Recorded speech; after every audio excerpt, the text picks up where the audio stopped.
আসসালামু আলাইকুম। আজকে যে রেসিপিটা তৈরি করব, এই রেসিপিটা তৈরি করার পরে সবাই খেয়ে বলেছে অনেক মজা হয়েছে। রেসিপিটা তৈরি করার জন্য আমি এখানে নিয়েছি 6 কাপ নারকেল কোড়ানো। নারকেল কোড়ানোটা নিয়ে এরপরে আমি এর সাথে দিয়ে দিচ্ছি কনডেন্স মিল্ক 1 কাপ। কনডেন্স মিল্কটা দিয়ে নারকেলের সাথে খুব ভালো মতো আমি হাত দিয়ে মেখে নিব। যারা সবসময় আমার ভিডিওগুলো দেখেন কিন্তু এখন পর্যন্ত আমার চ্যানেলটিকে সাবস্ক্রাইব করেনি, আশা করি আমার চ্যানেলটিকে সাবস্ক্রাইব করে নেবেন। আর যারা ফেসবুক পেজ থেকে দেখছেন তারা ফেসবুক পেজটিকে ফলো করে আমাকে সাপোর্ট করবেন। এইভাবে নারকেলের সাথে মেখে নিয়ে এরপরে আমি দিয়ে দিচ্ছি এখানে 1/4 কাপ পাউডার মিল্ক। এরপরে আরও দিয়ে দিব এখানে আমি চিনি। প্রথমে চিনি আমি এখানে নিয়েছি 1/4 কাপ। আমি আরও চিনি পরে ব্যবহার করব। এবার চিনি এবং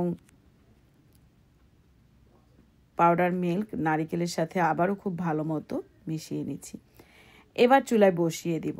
চুলায় বসিয়ে দিয়ে কন্টিনিউ জাল করতে থাকবো। চুলার আঁচটাকে লো থেকে মিডিয়াম হিটের মাঝামাঝি রাখবো।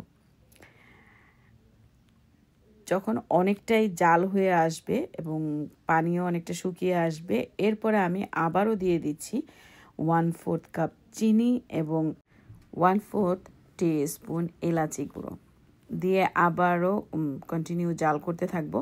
চুলার আঁচটা আমি এখন পর্যন্ত লো হিটে রেখেই জাল করছি।